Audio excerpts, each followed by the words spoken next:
विजय सिन्हा के भूमि राजस्व विभाग के मंत्री पद से हटते ही देखिए बिहार में एक बार फिर से घुसखोरी का दौर शुरू हो चुका है।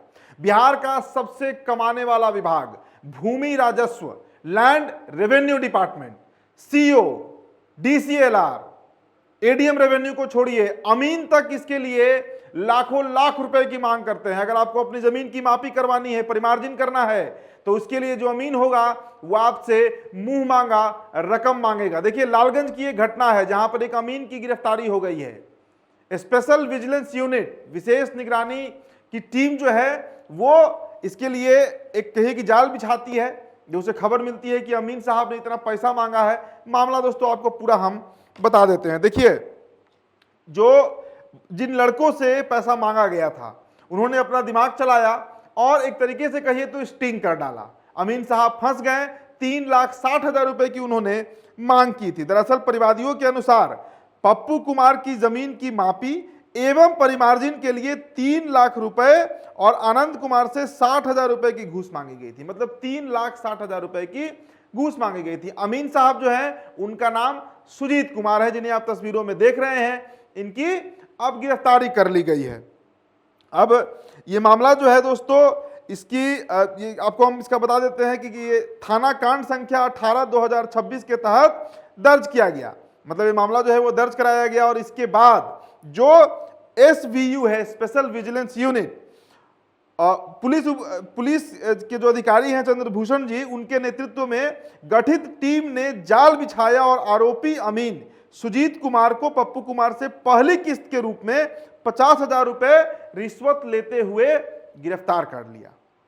तो आप समझिए कि एक तरफ विजय सिन्हा का एक तरीके से कहे तो उनको ट्रांसफर कर दिया गया, भूमि राजस्व विभाग से कृषि विभाग की तरफ उन्हें शिफ्ट कर दिया गया। आपको याद होगा कि जब विजय सिन्हा बिहार सरकार में इस विभाग के मंत्री थे तो किस तरीके से पूरे बिहार में प्रदर्शन चल रहा था। करीब 300 के आसपास सीओ की संख्या थी जो इसके विरोध में उन्होंने अपना एक कहिए कि एक पूरा कमेटी बना था और उन्होंने काम धाम को छोड़कर सड़कों पर उतरकर जो सीओ एसोसिएशन है वो प्रोटेस्ट कर रहा था। विजय सिन्हा क्या कर रहे थे? विजय सिन्हा फाइलों को अपने सामने डील करवा रहे थे। तो कमाई होती कहां से? जनता दरबार लग रहा था। क्योंकि मैंने क्या बताया कि बिहार का हर घर जो है वो जमीन से प्रभावित है। जमीन इतना विवादित मामला है बिहार में कि एक ही जमीन का आप सोचिए कि मापी और परिमार्जन करने के लिए जब 3,60,000 रुपए की मांग हो सकती है तो फिर जब रजिस्ट्री होता होगा और कितना काम होता है उसमें, वो किस स्तर पर इस पे मतलब लूट होता होगा। तो देखिए विजय सिन्हा हटे, दिलीप जायसवाल आए और इसके साथ ही साथ बिहार में एक बार फिर से लूटपाट जो है वो शुरू हो चुका है। हालांकि दिलीप जायसवाल ने कहा है कि किसी भी तरह का कोई भी जो करप्शन है वो बर्दाश्त नहीं किया जाएगा। अमीन साहब गिरफ्तार हो गए हैं, सुजीत कुमार, लेकिन ये तो ऐसा मामला है जो सामने आ गया जिसमें जो परिवादी हैं उन्होंने अपना दिमाग लगाया, उन्होंने थाने में केस कर दिया, थाना एक्टिव हुआ और इनकी गिरफ्तारी हो गई सुजीत बाबू की।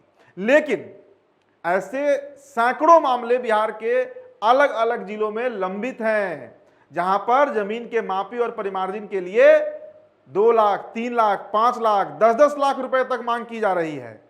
इसका निपटारा कैसे होगा? जब तक सत्ता का भय नहीं होगा तब तक आप उम्मीद मत कीजिए कि ये अमीन, ये सीओ, ये डीसीएलआर जो है वो पैसा नहीं लेंगे। आप सोचिए कि एक सीओ के ट्रांसफर पोस्टिंग में करोड़ रुपए तक बात पहुंचती है। पैसा आता कहां से है? वो पैसा यही आम जनता का पैसा है जो लूटा जाता है। तो ये तस्वीरें जो आप देख रहे हैं ये इसका ज्वलंत उदाहरण है कि विजय सिन्हा के हटते ही एक बार फिर से बिहार में बंदरबाट शुरू हो चुका है। अब दिलीप जायसवाल इस पर कैसे नकेल कसते हैं, कैसे कंट्रोल करते हैं, ये आने वाला भविष्य बताएगा। लेकिन इस वक्त विजय सिन्हा के हटने से ये विभाग फिर से बेलगाम होते हुए दिख रहा है। फिलहाल दोस्तों इस खबर में इतना ही। मेरा नाम उदित तारण है। न्यूज़ 11 भारत बिहार पे वीडियो आप देख रहे थे। बहुत बहुत शुक्रिया।